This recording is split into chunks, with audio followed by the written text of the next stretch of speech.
Hola, bienvenidos a Entre Semana, donde vemos temas relevantes a la luz de la palabra de Dios. Terminamos esta interesante y profunda serie sobre discipulado sexual respondiendo las preguntas que fueron surgiendo a lo largo de esta serie.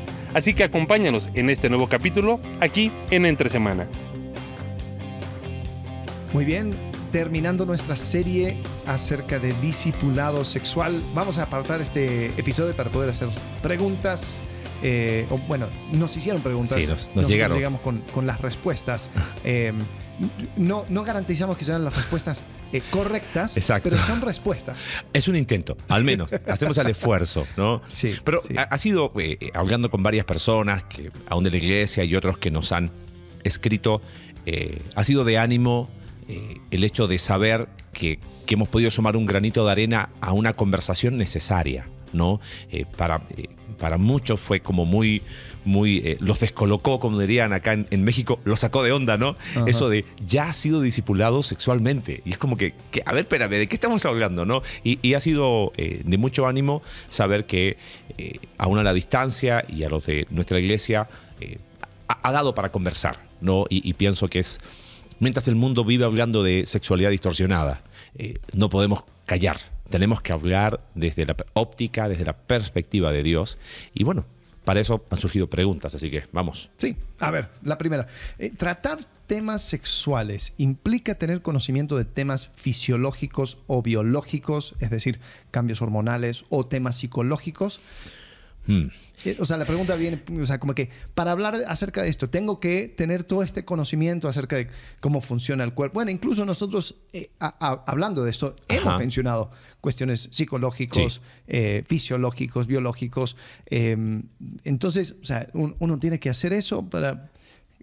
Me acuerdo de hace poco en la Corte Suprema están confirmando una justicia de la Corte Suprema, y le hicieron una pregunta: ¿y qué es una mujer? Porque ahora en Estados Unidos es una gran es una gran controversia esa pregunta: ¿qué es una mujer? Si la mujer, o sea, como que para no tener que dar una respuesta dijo: no sé, no soy doctora. Oh. Y es como que, bueno, ahora uno tiene que ser doctora para saber qué es una mujer o qué no es una mujer. La pregunta está muy buena y creo que se va a responder como la mayoría de las preguntas que nos mandan. Sí y no. Depende. O sea, en realidad, a ver, creo que uno tiene que entender áreas de competencia. Desde el punto de vista de la consejería, del acompañamiento en un contexto de iglesia, nuestra área de competencia es el área espiritual. Y eso no significa que, entonces no me meto en otras áreas. El tema es que, como somos personas indivisibles, lo que pasa en nuestra dimensión no material sí afecta al cuerpo. Entonces, sí tenemos mucho que decir. No es que, porque algunos dicen, bueno, el médico para el cuerpo, el psicólogo para el alma y los pastores o los consejeros para el espíritu. Y como que todo separado. Y ese es un error. Eso creo que ese ha sido un error que ha llevado a creer que no hay áreas de... O sea, como que verlo tan separado que termina generando conflicto. Somos seres indivisibles, donde todo tiene que ver con todo, donde todo está vinculado con todo. Entonces, en ese sentido, con lo que uno sabe desde el punto de vista bíblico, puede abordar. Ahora, evidentemente la Biblia no es un manual de medicina. Hay cosas que quizás tienen que ver con situaciones biológicas, que, oye, ¿sabes qué? Mira, considera ir al médico porque es evidente que aquí hay cosas que van más allá. O sea, creo que ahí uno debe considerarlo. Sí. Y creo que también, si bien la Biblia no es manual de medicina, sí nos da instrucciones. Por ejemplo, o sea, el tema de inmoralidad sexual. Es un tema que es muy claro en la Biblia. Son pocos los lugares en la Biblia donde dice: esta es la voluntad de Dios para tu vida. Exacto. Y en 1 Tesalonicenses dice: lo esta dice es la voluntad claramente. de Dios. La pureza sexual, ¿no? Es voluntad de Dios. Entonces, yo creo que el estudiar y meterse en la parte psicológica, de fisionomía, biología y todo lo demás, te permite apreciar la sabiduría de Dios en cuanto a esa instrucción. Porque muchas veces nosotros, o sea, ¿qué es lo que necesitas para obedecer? Pues nada, o sea, dice: voy a obedecer y voy a obedecer por fe. Pero al entrar al tema, tú puedes empezar a ver que hay sabiduría detrás de Claro. ese mandamiento. De que no viene en un vacío, no es simplemente el capricho de Dios. Es que no, yo quiero que tu sexualidad se maneje así. No. O sea, y por eso el primer episodio, el segundo episodio, hablamos acerca de esa dicotomía, esas dos cosas que hay que sostener en alto. De que Dios es bueno y vivimos en un mundo caído. Entonces, van a haber cosas que Dios va a decir, esto no es algo permitido, pero Claro. la restricción es para tu bien. Entonces, sí, yo creo que el estudiar y ampliar tu entendimiento también permite que no haya una cierta exageración Sí. en cuanto a ciertas prohibiciones, porque muchas veces hay... Mira, el fariseísmo sigue vivito y coleando. Más de lo que nos gustaría. Y hay muchas cosas donde hay restricciones, incluso en Colosenses dice, ¿no? O sea, Sí. el duro trato del cuerpo, lo cual tiene una cierta apariencia de piedad, pero no tiene... Cero eficacia. Exacto, valor Cero. contra los deseos de la carne. Ujú. Y quizás, terminando un poco esta pregunta, hay que tener cuidado de, aún habiendo temas biológicos y temas hormonales, por ejemplo, no podemos echarle toda la culpa a eso. O sea, como somos seres integrales, hay un ministerio que se llama placeresperfectos.org. Es un matrimonio argentino. Ella es médico, es sexóloga. Ella dice, por ejemplo, no hay razón para justificar en la menopausia una ausencia total de libido. Dice, no es razón biológica. Dice, mucho de eso es la idea que subyace en la sociedad de que llegó la edad de la menopausia y ya no hay deseo sexual. Claro. Y ella dice, no. O sea, al ser seres integrales, por supuesto que los cambios hormonales afectan, pero nosotros no somos solo hormonas. Entonces, creo que aún en eso hay un peligro de buscar en internet o asumir cosas. Mira, si tienes dudas, si tú sientes que tu salud no anda bien, anda al médico, no lo deduzcas. Pero aún el médico puede decirte cosas, pero tú no eres solo un cuerpo. Entonces, creo que es importante entender, para mí, el punto clave es, somos seres indivisibles, somos seres integrales. Por lo tanto, no puedo separar y decir, mira, es que esto es solamente biológico. Bueno, pero aún si fuera algo biológico, no necesariamente esto es causa-efecto, ¿entiendes? Correcto. Y eso es algo muy... tenemos que tomar eso en cuenta. ¿No? Porque, vamos a suponer, tiene una persona flaquita, ¿no? Que no tiene músculo y todo, y dice, no, yo médicamente no puedo correr 5 kilómetros porque mi cuerpo tiene una condición que es poco músculo y esa es mi condición. Y es como que, sí, pero estás así porque no haces ejercicio. Claro. Exacto. Si hicieras, entonces tu músculo responde. Sí. Claro, si solamente tomamos una radiografía en el momento, decimos, listo, esta persona médicamente no puede correr 5 kilómetros. Sí. Y eso sucede con la mente, exacto, con todos nuestros sistemas. O sea, cuando la persona dice, no, y quizás me voy a meter en campo minado, pero estoy deprimido, ok, ¿y qué sucede? Bueno, hoy en día se está cuestionando mucho esa idea de la recaptación de la serotonina y todo eso. Sí, o sea, tienes un desbalance de serotonina y todo. O sea, Bessel van der Kolk era una persona que lo criticaba mucho. O sea, decía, ¿y uno cómo sabe? ¿Cómo sabe cómo funciona esto? Hace 2 años salió un estudio en Inglaterra. Es el metaanálisis más grande que se ha hecho en cuanto a casos de depresión. Y llegaron a la conclusión de que la teoría de la recaptación de la serotonina no tiene justificación científica. Oh, wow. Salió hace 2 años el estudio. Y la conclusión, ¿sabe cuál era? Que la mayoría de los casos de depresión, yo sé que nos estamos metiendo en otro tema, pero es a causa de un trauma no bien gestionado. Mira. Y generalmente eso te puede llegar a producir un desbalance químico, pero no es o sea, es como el huevo de la gallina. Exacto. ¿Viste? Exacto. Pero nadie dijo nada. Sí. O sea, que obvio, no conviene a la industria farmacéutica. Es mejor, pero es un análisis que se hizo en Inglaterra. Es un metaanálisis, el más grande, es el estudio más transversal que se ha hecho en cuanto a depresión. Y es muy interesante porque eso es como que, oye, no es tan así como se pensó. ¿Viste? Pero bueno. Hace también, creo que en unos meses salió también un estudio acerca de la depresión, comparando diferentes formas de tratar una depresión. Incluyeron una intervención médica con pastillas y todo. Y también ejercicio y otras formas. Y encontraron, lo más efectivo es hacer ejercicio y en particular salir a bailar. Mira. Entonces... Sí, y ojo, no se trata de ser simplista, de decir, que con eso lo voy a solucionar. No, pero somos seres integrales. Correcto. Por lo tanto, hay que dar toda esa perspectiva. Pues. Sí. Entonces, sí, resumiendo, el conocimiento acerca de temas psicológicos, fisiológicos, biológicos, ayuda para poder apreciar la sabiduría de Dios en cuanto a sus instrucciones, porque creemos que el mismo que creó la regla es quien creó tu cuerpo. Exacto. Y además te permite también entender como que esos parámetros de ese mismo, digamos, sí, la instrucción, para que no haya un desbalance incluso en cuanto a ese fariseísmo de la regla, digamos. Entonces... Sí. Ayuda a tener conocimiento, pero la sexualidad no es solo biológica.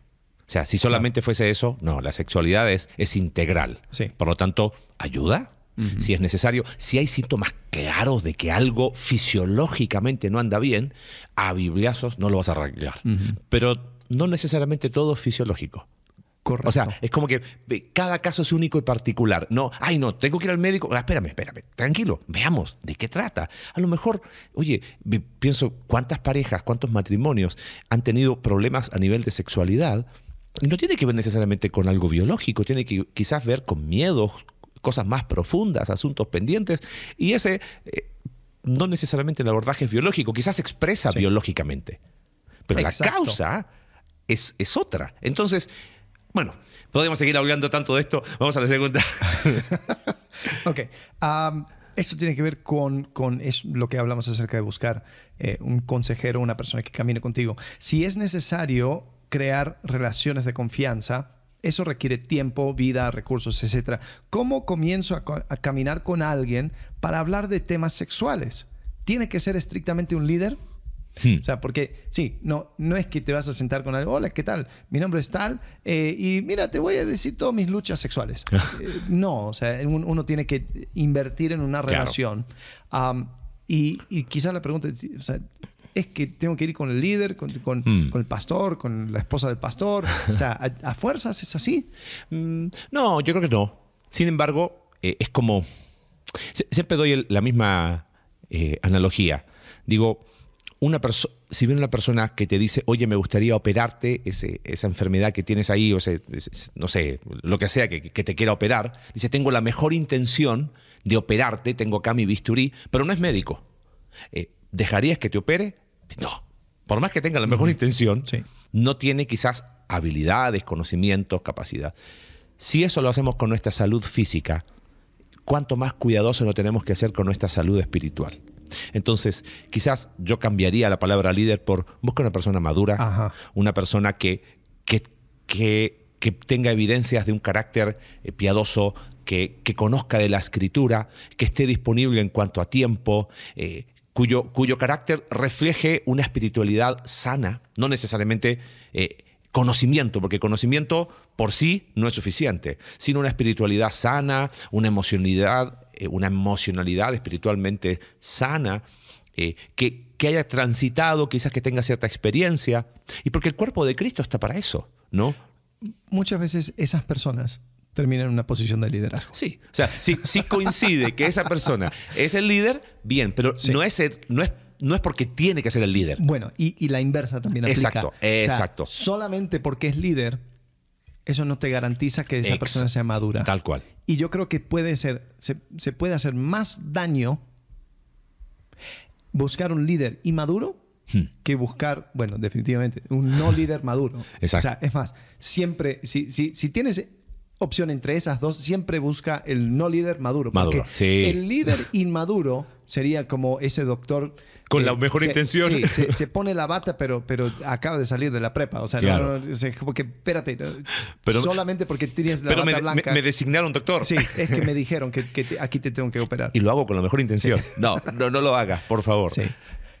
Ok, después, siguiendo esa línea, dice, al caminar con alguien, ahora este es del otro lado, si yo estoy caminando con alguien, ¿hasta qué punto insistencia se vuelve manipulación o necedad? Es decir, burdo, ultimátums, como que si no dejas de tener vida sexual activa con tu pareja, no seguiremos reuniéndonos. O sea, el ejemplo sería como que yo estoy discipulando a una persona, quiero caminar con esa persona, pero esa persona vive una vida desenfrenada sexual y es como que no, tienes que cambiarlo porque si no, no podemos seguir juntándonos. Se usa mucho eso, del ultimátum. Algunos, a ver, estoy tratando de ir a las, como diría mi buen pastor Alex Tarasiuk, quiero ir a las esquinas. Algunos dicen no, ponen un ultimátum, y otros dicen, no, mira, yo no te juzgo. y es como que no hay que buscar el equilibrio cobarde, sino cuál es el hablar la verdad con amor. Porque creo que ahí está la clave. Cuando uno, fíjate, un par de versículos que vienen a mi mente, Romanos 15:14, Pablo dice que vosotros estáis llenos de todo conocimiento y llenos de toda bondad, de manera que pueden amonestarse los unos a los otros. Proverbios 16:6, con misericordia y verdad se corrige el pecado. Siempre ambas de la mano. ¿Viste? Efesios 4:15, sino hablando la verdad en amor. ¿No? Jesucristo mismo, él fue lleno de gracia y de verdad.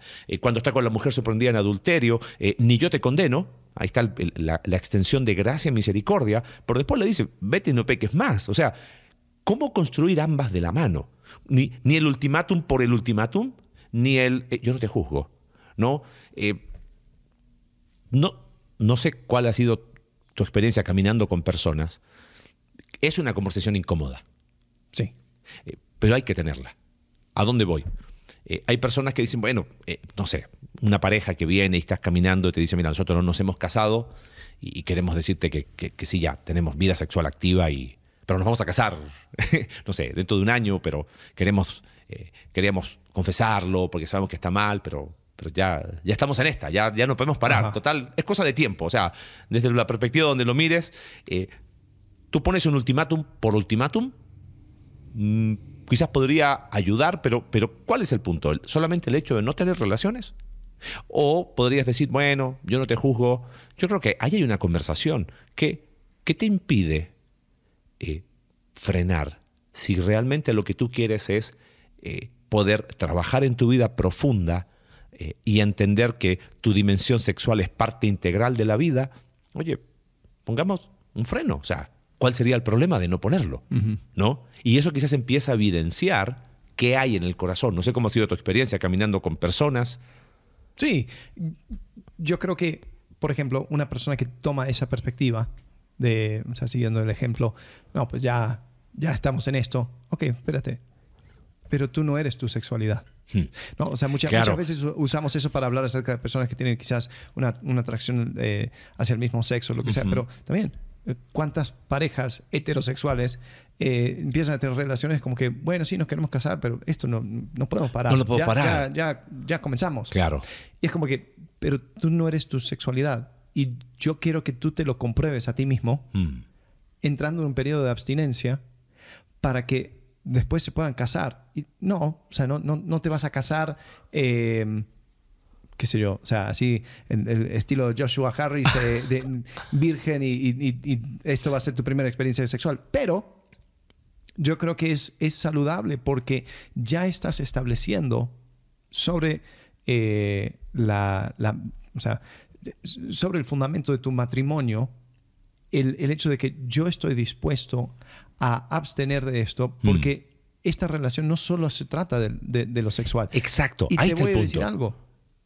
Hay veces donde el entrar en ese periodo evidencia muchas cosas que quizás porque como sabía que al final tocaba postre, entonces yo no decía, yo no tocaba este tema, este problema, porque yo sabía que pues, mi novia iba a tener sexo conmigo. Entonces hay un montón de banderillas rojas. Entonces cuando quito de sobre la mesa el sexo, ya me doy cuenta, yo no quiero vivir con esta mujer. Yo no quiero casarme con esta mujer. Claro. Olvídalo. O pasa lo contrario.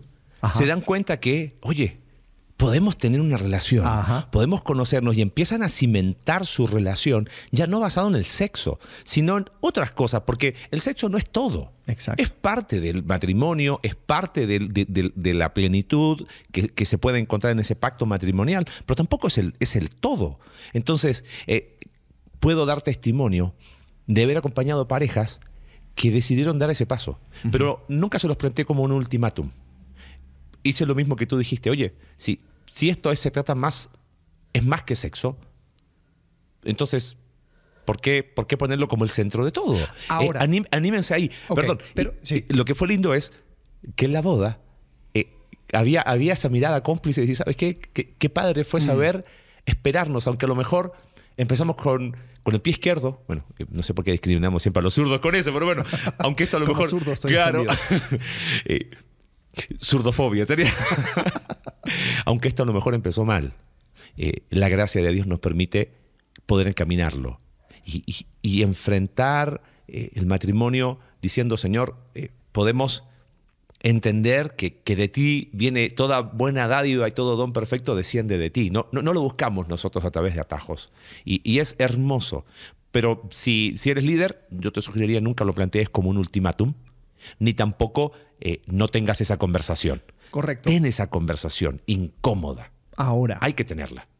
yo sí me preocuparía mucho con una persona que diga, yo quiero saber, quiero caminar contigo, quiero que tú me enseñes, pero yo no voy a dejar esto. Ahí es otro Y tema. rotundamente, no lo voy a dejar. O sea, hablemos, sentémonos, wow, qué interesante. El problema es que eso ya no es discipulado. No, bueno, ese es el punto. Eso es una conversación. Es una conversación, son datos curiosos, Ajá. es así. Pero no es un discipulado. No. Porque no hay un deseo de caminar. Sí. Nos sentamos. Yo no estoy dispuesto a negociar esto. Exacto. Y creo que hay como persona que va a caminar con otro, también se vale. Bueno, tú no estás dispuesto a negociarlo, yo tampoco estoy dispuesto a negociarlo. Quizás podemos tomarnos un café, pero eso no es discipulado. Ajá. Porque si no, es como que... no, así no funciona el discipulado. Sí.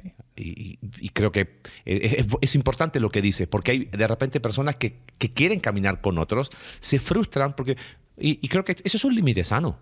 Y yo creo que uno de los problemas más frustrantes para alguien que quiere caminar con alguien, que quiere discipularle, es de que la otra persona, si no hay interés, si no ve el valor, uno siempre va a sentir que está jalando Claro. a la persona. Y no, el discipulado idealmente debería nacer del deseo de la persona Sí. de aprender más y conocer más. O sea, por ejemplo, tienes a Jesús. Después de que dice cosas muy difíciles en Juan capítulo 6, le pregunta a sus discípulos, Sin pelos en la lengua, ¿ustedes también se van? No dijo, mira, más vale que no estés pensando cosas porque, Que ni porque se les tú o- me tienes que ni se les seguir. ocurra no irse. Exacto. Ustedes no se pueden ir. No. Y eso abrió la puerta a que Pedro pudiera decir esas palabras maravillosas. ¿Dónde iremos? Sí. Si tú tienes palabras de vida eterna. Y creo que cuando la persona que está siendo discipulado entiende eso, aunque es difícil, va a estar dispuesto a hacerlo. Sí. Y si la persona te pone ese límite de decir, mira, muy interesante lo que tú me dices, estoy dispuesto a seguir escuchándote, pero no voy a hacerte caso, pues eso cambia un poco la dinámica. Sí. Ya Sí. no es un discipulado. Sí. Y pensaba en cosas en cuanto a liderazgo, pero bueno, si Jesús nos obligó, ¿entiendes? Exacto. O sea, hay pastores que prohibido irte de la iglesia, ¿eh? Ay, hermano, ¿qué pasó acá? Bueno, eso aplica también al discipulado y específicamente en esta área, ¿no? O sea, es un principio general, ¿no? Que también aplica aquí. Bueno, Ujú. Sí. seguimos. Después también dieron una sugerencia de tema. ¿Cómo expresar o vivir en comunidad, iglesia, en cuanto a un desarrollo o crecimiento de intimidad no sexual? Sobre todo aplique a solteros y cómo poder expresar el afecto físico del espacio de la familia de la iglesia. Y creo que es interesante. Súper interesante Ahora, creo que pregunta. vamos a hacer esto de una serie, pero solamente para tocarlo dentro de este contexto de discipulado sexual. Yo creo que hemos dejado a un lado esa intimidad, no sexual, Ujú. pero esa intimidad de familia Sí. dentro de la iglesia. Incluso, o sea, esa intimidad donde se pueden hablar, pueden darse un abrazo, pueden llorar juntos. O sea, ese sentido de familia muchas veces se ha perdido. Y yo entiendo, hay historias de terror donde hay personas que aprovechan de esa intimidad, Sí. aprovechan de esa... no, es que somos familia, entonces yo no voy a pensar mal, entonces voy a... qué sé yo, todo tipo de cosas horribles Vienen suceden. 10.000 historias. Espera, tengo una cascada de pensamientos en mi mente. Ordénalas. Vamos a ordenarlo. A ver, creo que la iglesia tiene que ser un espacio seguro. Sí. Puesto eso sobre la mesa. Aún hay cosas culturales. Hay personas, por ejemplo, de otras culturas. El latino es mucho de, hey, bro, y nos abrazamos, y ¿cómo estás? Y somos muy dados a ese contacto físico. Nosotros los gringos, cuidado con que nos abraces. El abrazo es de lado. Claro, y es como que, hola, y no más. Sí. Y pienso que el problema no está en cuál cultura es mejor o peor, sino pasa por un tema del corazón, pasa por la iglesia, al ser un espacio seguro. Personas que tienen mente de depredadores sexuales no pueden ser bienvenidos a la iglesia. Y tenemos que ser cuidadosos y ser súper enfáticos de decir, mira, aquí no. Porque lamentablemente, cualquiera sea la cultura, cuando hay personas con ese tipo de mente que ven la iglesia, el espacio para ir a buscar sexo, para ir a buscar la pareja a cualquier costo, para sexualizar al otro, entonces ahí donde uno tiene que decir, no, lobos rapaces aquí no. Y creo que como líderes somos llamados, pienso en si hay pastores que nos están escuchando, nuestra responsabilidad es buscar siempre que la iglesia sea ese espacio seguro. Dicho eso, tenemos que aprender, como tú dijiste, a disfrutar esa intimidad, donde podamos abrir el corazón, donde oye, creo que el espacio de grupos pequeños es un espacio ideal para desarrollar esa intimidad no sexual, donde puedo conocer tus luchas, donde puedo saber cómo orar por ti de forma profunda, donde puedo hacer relaciones profundas. Viene otro tema a mi mente, yo sé que ese es un tema que hemos a veces hablado, la famosa regla de Billy Graham, Ajá. que creo que tiene cosas muy buenas, pero creo que... Explícalo. Billy Graham puso una regla, este gran evangelista, que él nunca estaría a solas con una mujer que no fuera su esposa.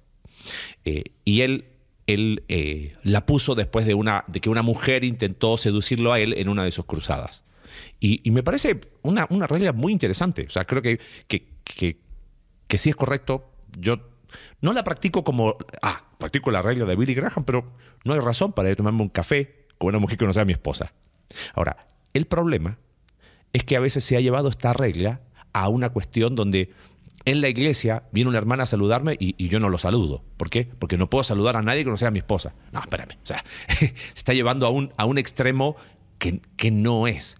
Y creo que la iglesia es el espacio para poder interactuar hombres y mujeres. Porque es como, no, hay iglesias que sientan a los hombres de un lado y a las mujeres del otro. O sea, el problema está en el líder que está hipersexualizado, me parece. Sí, yo incluso he escuchado a mujeres decir, mira, o sea, yo estaba lloviendo, el líder se iba a casa y me iba a dejar en la lluvia y como que se puso todo raro y es como que, perdón, pero no soy un objeto sexual, o sea, no. Claro. Tampoco te voy a seducir. No quiero mojarme, no quiero estar en la lluvia.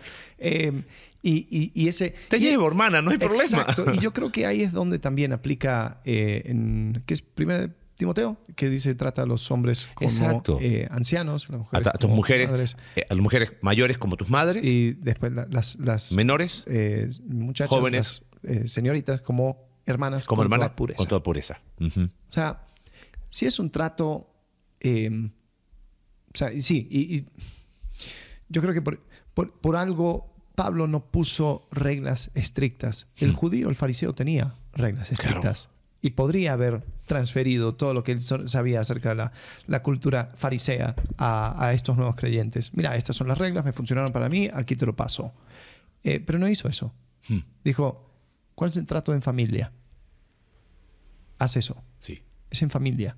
Sí. Y creo, pensando en esta pregunta, vuelvo a insistir, la iglesia debe ser el espacio seguro para desarrollar amistades profundas, para poder desarrollar una intimidad no sexualizada. Creo que tenemos un problema en este mundo en el que nos ha discipulado sexualmente, que la palabra intimidad la ligamos inevitablemente a relaciones sexuales, claro, o a sexo. E intimidad, piensa que intimidad es el deseo de Dios para sus hijos. Dios nos invita a tener una relación de intimidad con Él.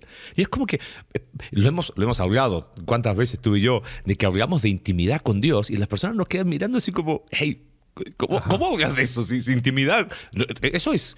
No. Y relaciones de intimidad entre nosotros. Poder tener ese espacio seguro. Y creo que la iglesia debe ser ese lugar. Entonces, vuelvo a repetir, quizás hay que ser creativos en generar esos lugares. Grupos pequeños es un espacio donde cada, a lo mejor, área de ministerio vaya... Oye, qué hermoso que nuestros adolescentes encuentren sus amigos y sus amigas en el grupo de jóvenes. Donde puedan ser amigos. Y puedan estar en un espacio seguro. Porque créeme que chicos de 16 años, sin Cristo, están pensando cómo puedo tener relaciones sexuales. Claro. Vámonos al baño de la plaza comercial. Entonces, ¿qué mejor que hacerlo aquí? ¿No? Pero para eso tenemos que generar ese espacio seguro. Para eso, como líderes, tenemos que invitar a que, hey, acá vamos a poder desarrollar esas relaciones profundas. Sí, más o menos parecido. La pregunta aquí es, ¿se puede ser pleno sexualmente siendo soltero? Y es una pregunta interesante porque muchas veces decimos o pensamos, y la iglesia incluso ha enseñado, que la plenitud sexual se alcanza en el matrimonio. Y es lo que decías tú en el primer episodio, que era el... ¿Cómo es la analogía que tú dices? El matrimonio es la tierra prometida. La tierra prometida, ¿no? Claro, sí. Uy, ¿y tú? No, me quedé en el desierto, ¿no? Sí. Me llama la atención de que, y Sam Allberry dijo esto, Jesús era la máxima expresión de la humanidad.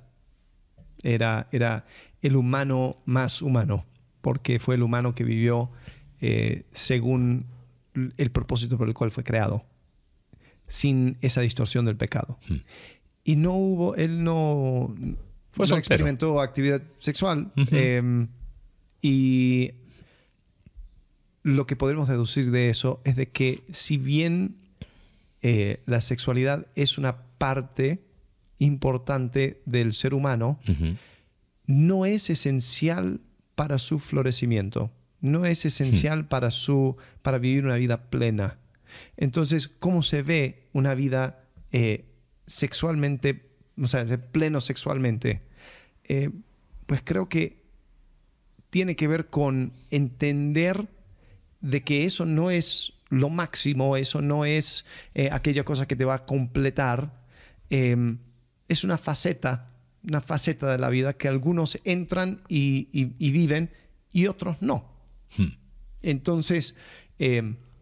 sí, creo que lo hemos perdido. Sí. Lo hemos perdido. Incluso, o sea, hablando de o sea, el debate católico, protestante, etcétera, etcétera. El protestante ha remarcado tanto los abusos del celibato, por ejemplo, de que se dejó de ver como algo noble. Lo terminó menospreciando. Sí. Creo que la pregunta está muy buena y escuchándote lo de Sam Allberry, cuando he enseñado Cristología, doctrina de Cristo, siempre hago la misma pregunta. Obviamente la hago porque lo incluí con los años, y hablo de la sexualidad de Jesús. Entonces les hago siempre la misma pregunta. ¿Cuál vendría a ser el icono de masculinidad en la Biblia? Así, y obviamente lo hago con trampa. Alguien macho, así. Y te dice, sí, Sansón. Ah, buenísimo. O sea, nuestro icono a imitar es un tipo mujeriego, que se metió con una y otra mujer y es como, o sea, eso lo único que demuestra es que hemos sido discipulados sexualmente. Y después les digo, bueno, nuestro ícono, de alguna manera, de masculinidad fue Jesús. Y fue soltero. ¿Y ahora cómo hacemos? No fue humano, no tuvo una experiencia plena de humanidad por no tener una expresión sexual en el matrimonio, porque Jesús fue un ser sexual. Si fue humano, fue un ser sexual. Lo que pasa es que no se casó, que es distinto. Pero no podemos decir que Jesús fue asexuado, porque si no, no sería humano. Y ahí se nos cae todo el castillo. Estamos en graves problemas. Entonces, dicho eso, ¿cómo ser pleno sexualmente? En el libro, hemos citado bastante el libro de Lynn Harrison, Dios, el sexo y una historia mejor. Y me gusta mucho lo que él expresa, y él habla mucho de que tanto el sexo en el matrimonio como la abstinencia en la soltería, ambos muestran el carácter fiel del amor de Dios. O sea, él dice, el amor de Dios, una de sus características más esenciales es que es un amor fiel. Entonces, no es solo el matrimonio, sino que es la fidelidad del casado al pacto matrimonial, como la fidelidad del soltero a una vida de abstinencia. Ambos muestran el carácter fiel del amor de Dios. Porque ambos apuntan a algo mejor. Exactamente. Por eso el libro me encanta, pues Dios, el sexo y una historia mejor. Ajá. O sea, dice, ambas apuntan a algo más grande, sí, que la misma sexualidad. Y él dice, por ejemplo, los solteros que se abstienen de tener relaciones sexuales fuera del vínculo matrimonial dan testimonio de la naturaleza fiel del amor de Dios con la misma autoridad que aquellos que tienen relaciones sexuales dentro del vínculo matrimonial. Y dice, ambos pintan un cuadro de la fidelidad de Dios, pero de distinta manera. Y Harrison lo que dice después es, demos un ejemplo, Juan el Bautista vino y era acusado de que no comía ni bebía sin comer pan ni beber vino, y lo acusaban de que tenía demonio. Y vino Jesús, que comiendo y bebiendo dicen, aquí hay un glotón y borracho.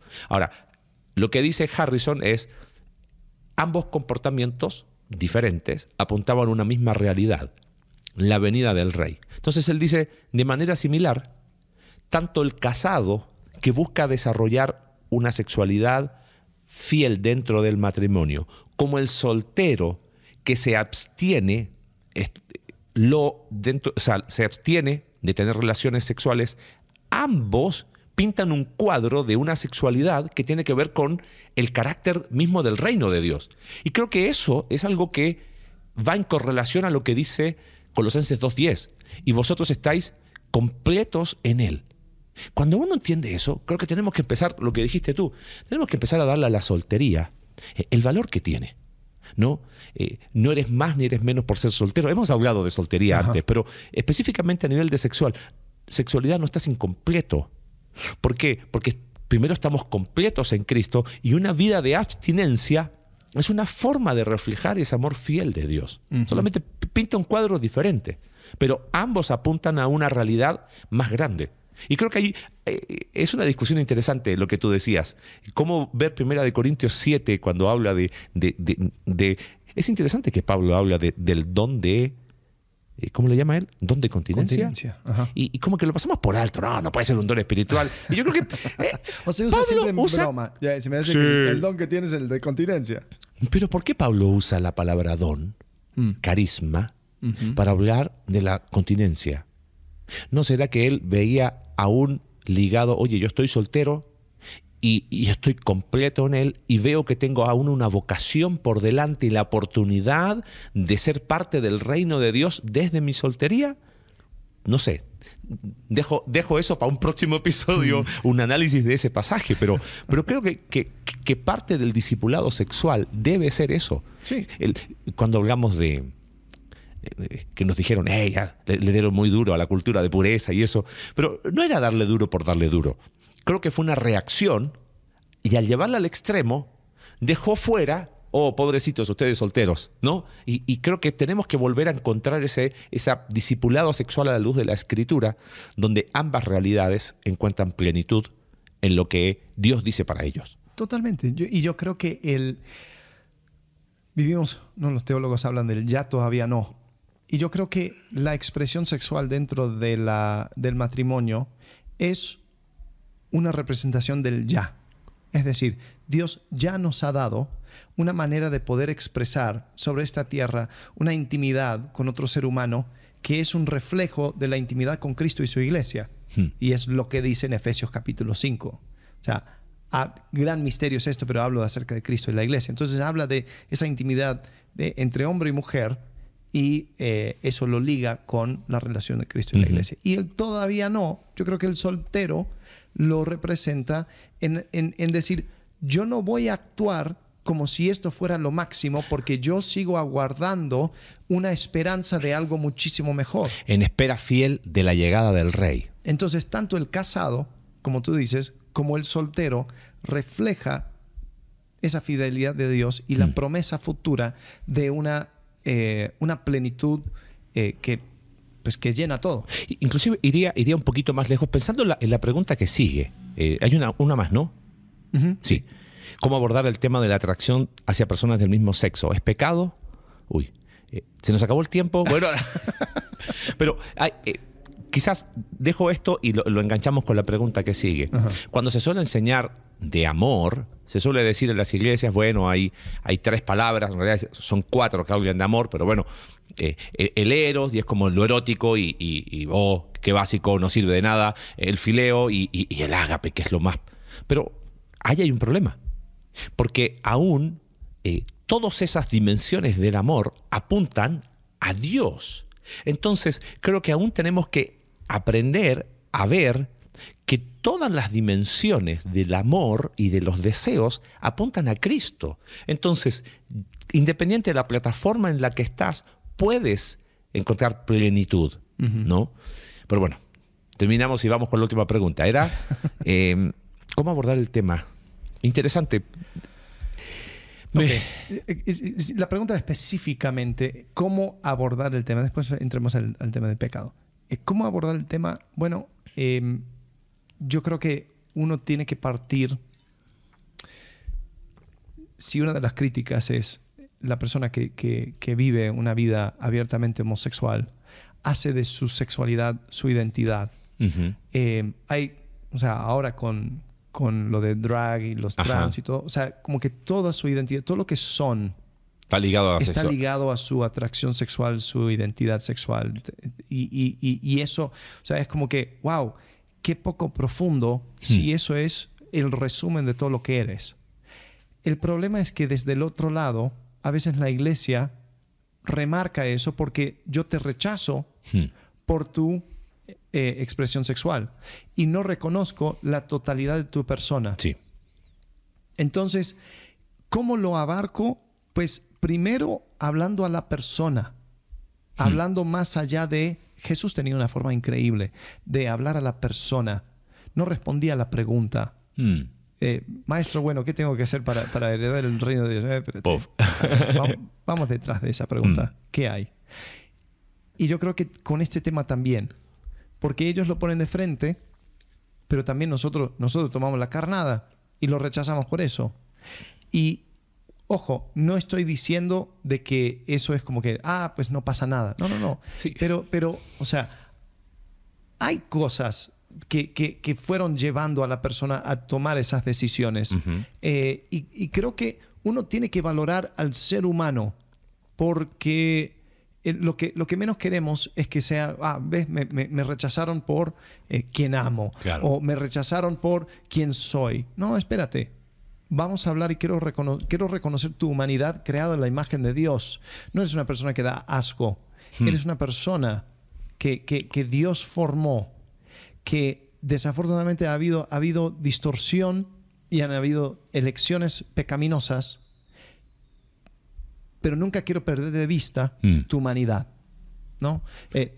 Así abarcaría el tema. Sí, porque, a ver, para dar un poquito de contexto a esta pregunta es, estamos de acuerdo en que la Escritura rechaza la conducta abiertamente pecaminosa, homosexual o lesbiana o cualquiera que sea fuera de los parámetros establecidos por Dios. El tema es que vienen personas y te dicen, bueno, yo no voy a caer en esa conducta, pero hay una lucha en mi corazón. Me atraen personas del mismo sexo. ¿Qué hago? ¿Estoy mal hecho? ¿Es pecado? ¿No es pecado? Lucho con esa tentación, pero no peco. Y es como que, no, algunos han criticado eso porque es como estás normalizando o estás al pecado lo estás suavizando. Y otros dicen, pero es que es una realidad, ¿para qué te voy a mentir? El gran problema es que en muchas iglesias o muchas personas aconsejaron a personas que han luchado con temas de homosexualidad y lesbianismo a que la solución es casarse. Y eso ha sido el peor negocio.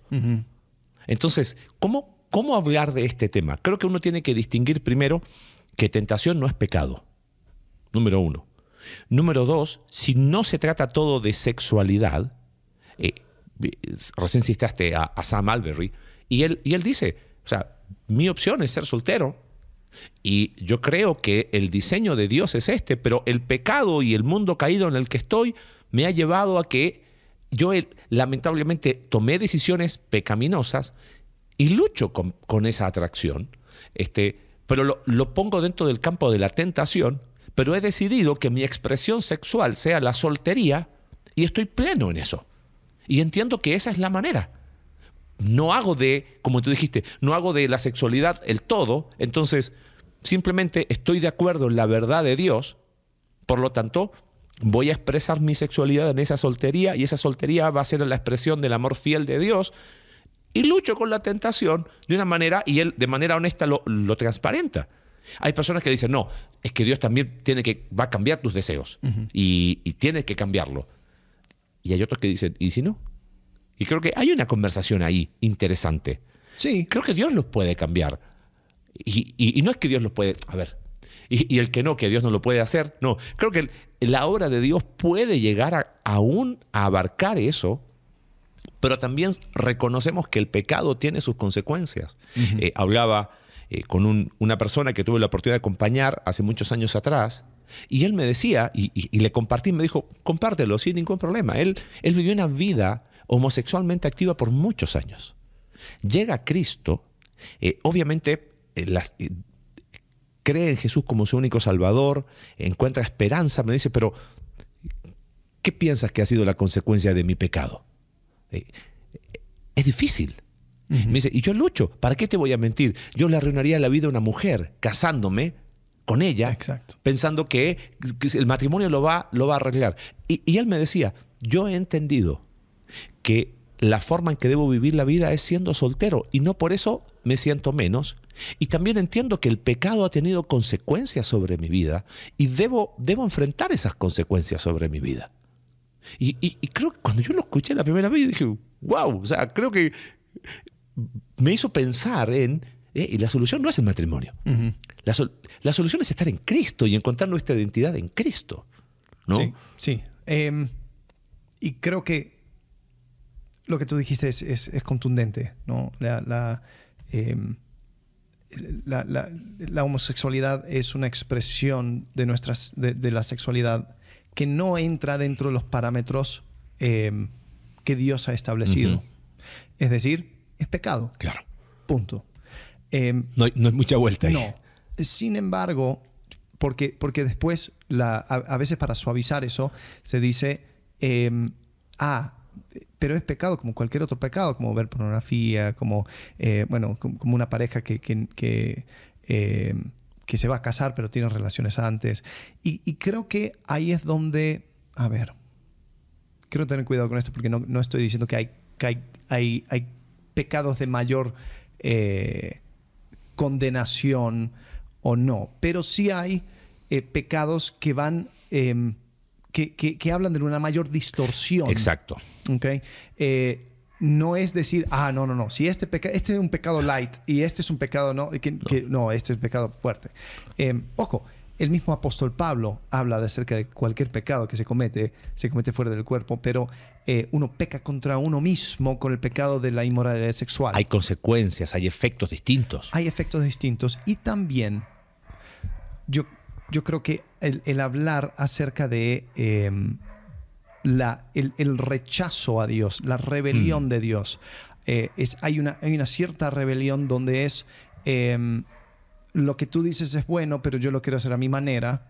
Y otra cosa donde rechazas incluso el orden creado, ¿no? Sí. O sea, Ahí estamos en problema, el claro. sexo es bueno, el sexo o sea, entre hombre y mujer es bueno dentro de los parámetros del matrimonio, pero hay personas que dicen, no, yo no quiero dentro de ese, pero voy a seguir los dictámenes digamos de mi ser sexual, y voy a entrar en esa relación fuera de los parámetros. Ok, eso es pecado, pero yo creo que hay algo que tiene que ver con ir aún en contra de ese orden creado y seguir distorsionando a un punto. Es interesante, Romanos capítulo 1 habla acerca de Claro. esto, donde cambiaron la verdad de Dios por una mentira, no agradaron a Dios, o no agradecieron a Dios, sino que fueron en contra tras lo creado en vez del creador. Y después habla acerca de las mujeres dejaron las relaciones con hombres para hacer lo que no era natural, mismo los hombres.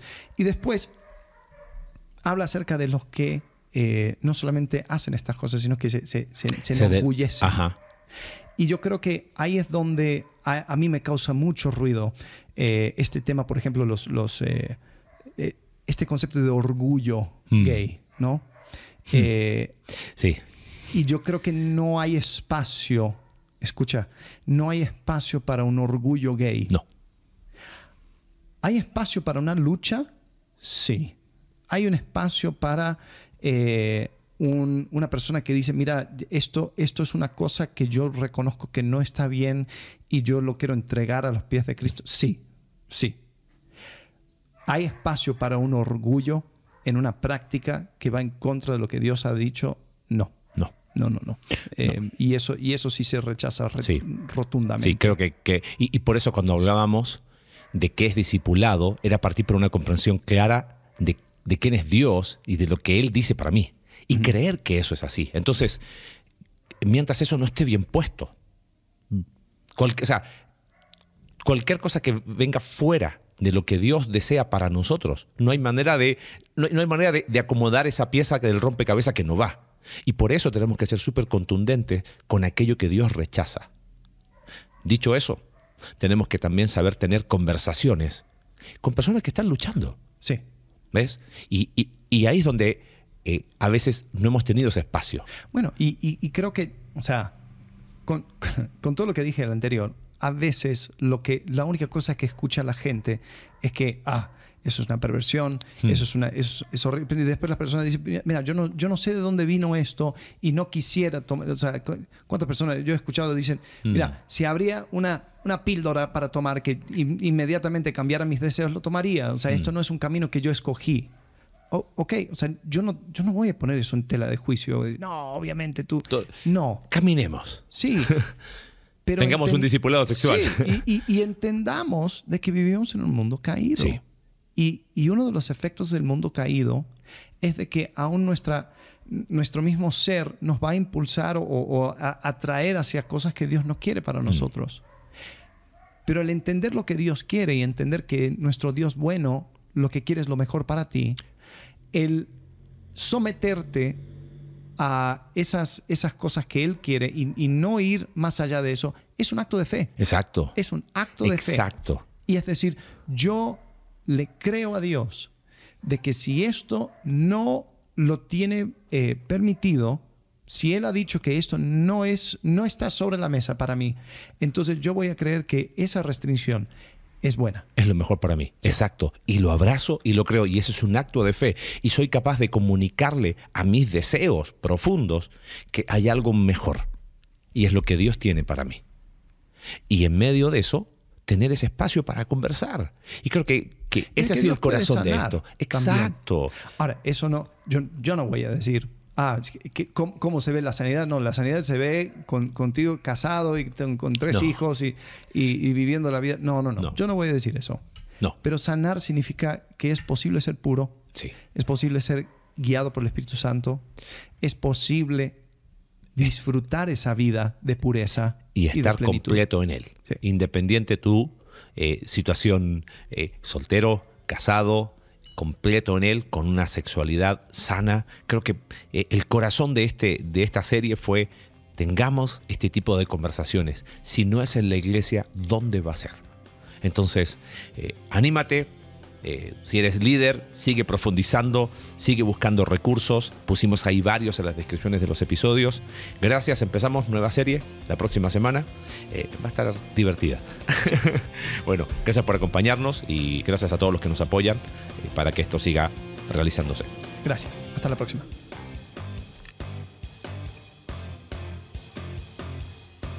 Gracias por acompañarnos en un capítulo más de Entre Semana.